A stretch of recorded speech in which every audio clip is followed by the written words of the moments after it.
In a bustling city, filled with celebrations. The people are cheering loudly, as the air is filled with joy. A man in a suit of armor is seen riding on a horse, waving to the crowd. He was the hero of the people. The crowd shout hooray for the hero, as he rode past them. The town was called Iceguard. A child tells her brother to slow down. But he tells her to hurry up, as the parade is coming to an end. A figure appears in front of them, as the brother tells her that they should have rushed. The figure walks towards them, slowly walking by. The little girl asks her brother why he stopped walking, and turns to see what was beside them. She notices the figure carrying a sack. And whispers that the parade was over there, but her brother whispers to her, "Don't stare, idiot." Because that man was a dark mage. The little girl wondered about the dark mage, as they see him leave.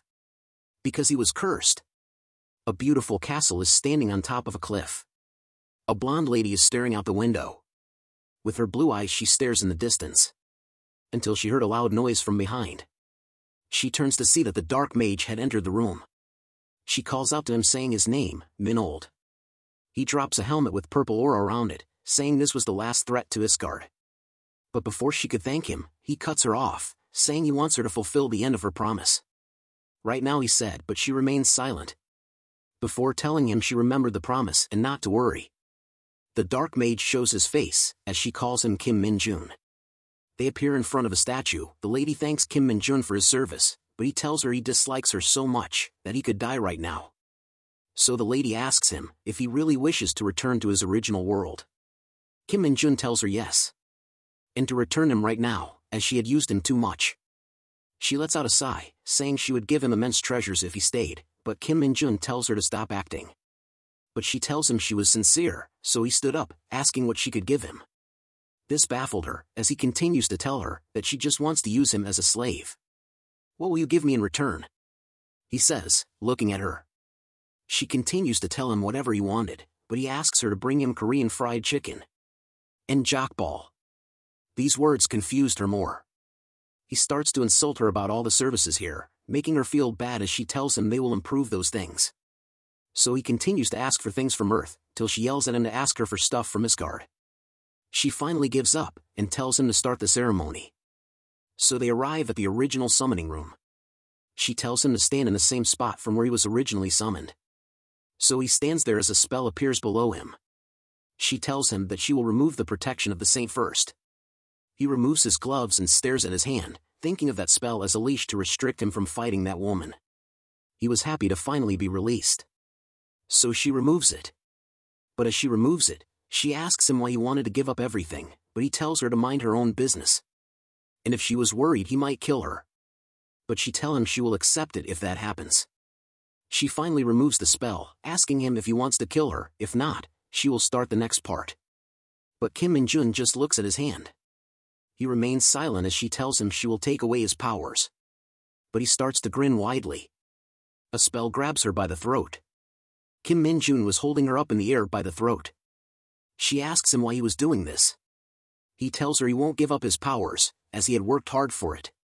He releases her from his spell. She turns to him wondering what he was planning to do. And something shocked her immensely. Kim Minjun was able to open a gate with dark magic. She tells him to stop as he cannot attempt dimensional travel rashly, but he knew. Telling her that he had practiced this for many years, as he had reached the peak of his power, this shocks her. But before he leaves, he tells her he had something to show her. I think it was a middle finger or to eat poop or something. He leaves through the gate as she tries to stop him. The gate releases a bright light as Kim Minjun finally leaves Isgard behind. The gate closes and slowly disappears in front of her. She slams her fist, saying if he thinks she enjoys this. We arrive in a place with modern buildings. As a light appears, shining brightly from within the room. Kim Minjun had appeared in the room. He breathes heavily, gasping for air. Thinking about how hard it was for him to travel through dimensions.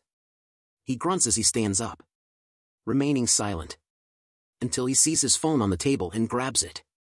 He had missed the feeling of a phone, turning on a game that he knew. I've finally returned from that hellhole, he shouts and laughs, while holding his phone. But a network error appears on his phone. Soldiers are seen running. They take cover behind a wall. The lead man asks the others if what they tracked was here. They argue about why the army sent regular men such as them here. The captain breathes heavily, signaling the others. They rush to move to their target, aiming his rifle to spot the target. But something alerts him. Kim Minjun was walking, thinking it's been 2 years since he was summoned, but currently had no internet to use in the neighborhood. He waves the phone around, wondering why the internet was down, and why a single store isn't open. The soldiers stare at him, wondering why a civilian was in a restricted zone.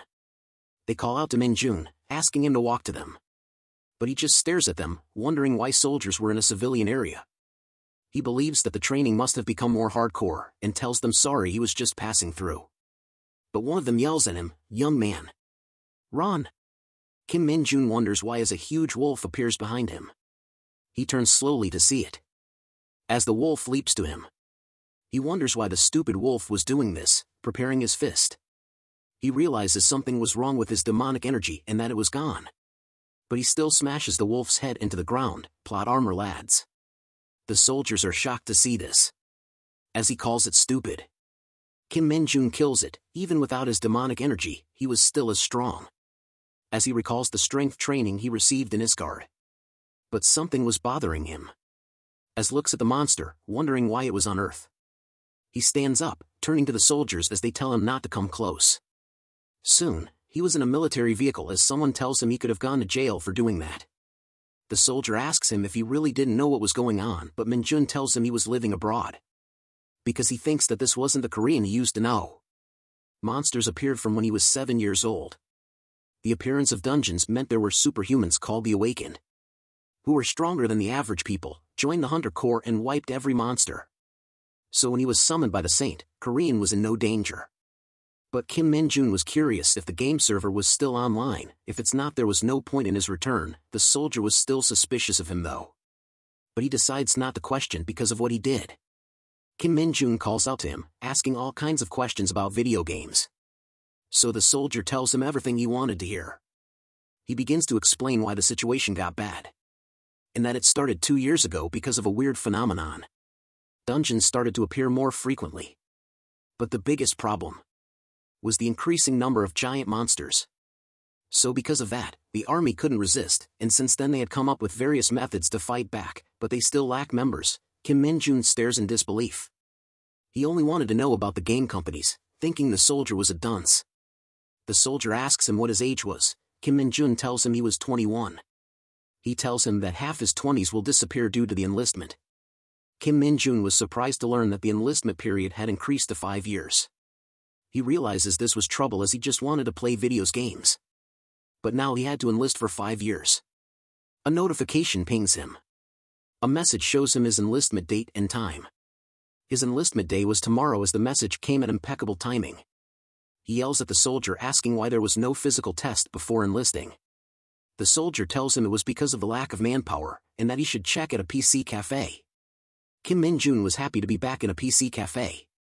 He reads a notice, and that his enlistment notice was real, thinking that he could clear all the dungeons if he had his demonic powers from Isgard. But for some reason, he had lost it all when he returned. He decides to just play a game, deciding to solve it by himself. The next day, at the National Defense, Kim Minjun had arrived with many people around. He walks through the crowd with a snack in his mouth, thinking that everyone looked depressed. An announcement calls for everyone to gather, as Minjun wonders if the army was as tough as Isgard. A voice is shouting in the building telling cadets to stand up straight. Soldiers were yelling at the new recruits in the hall. They shout at the recruits, wondering why they weren't moving forward and not repeating their words. Kim Minjun was amazed at the instructors. He recalls Isgard's instructors hitting him for not responding, and that these instructors were nice. Kim Sang-soo calls everyone to attention. He tells them to raise their hands if they want to apply to the Hunter Corps, and that the pay is 3 million won at the start and that they would be treated differently. But no one had raised their hands. The commander was disappointed in seeing this, telling them not to worry. But a single hand was raised in the air.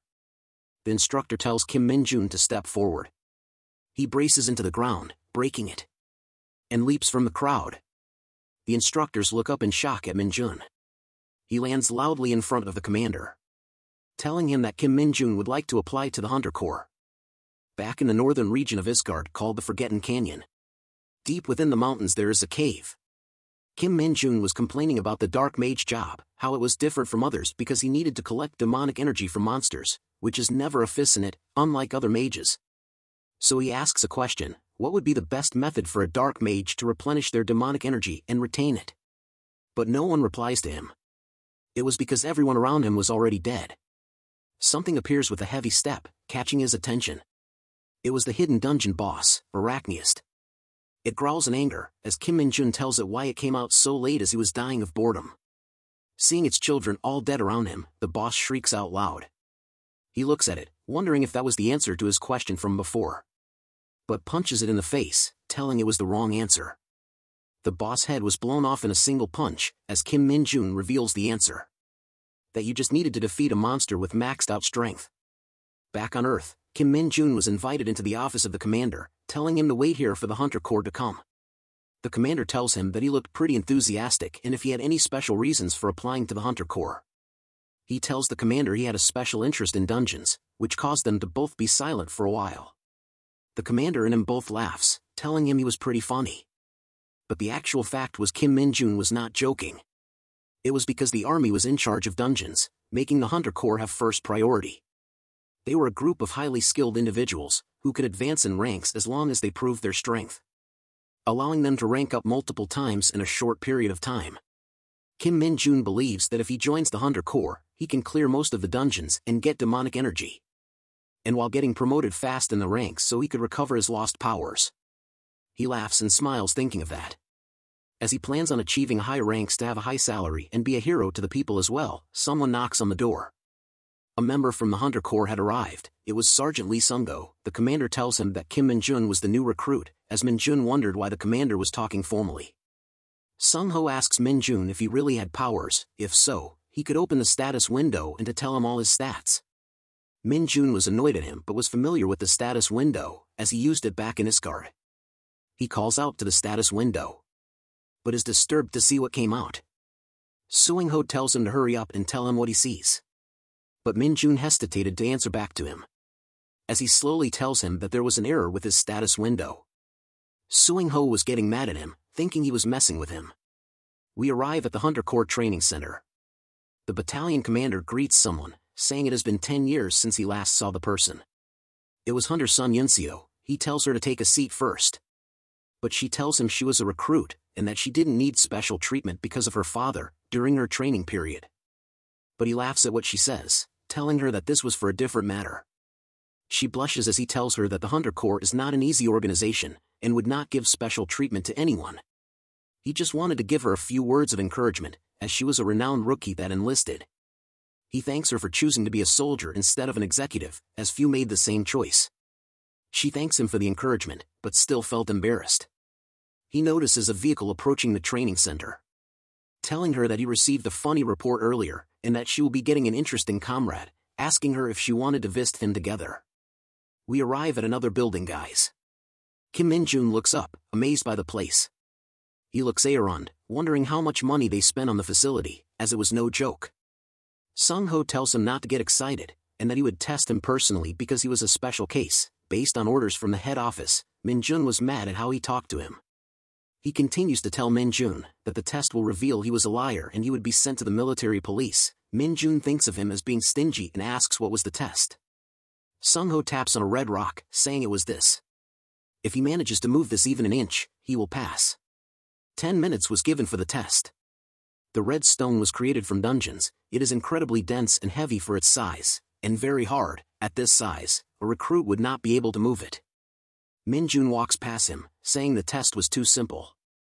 Sung-ho thinks of Minjun as one of the trash people who tried to take advantage of the Hunter Corps with weak skills.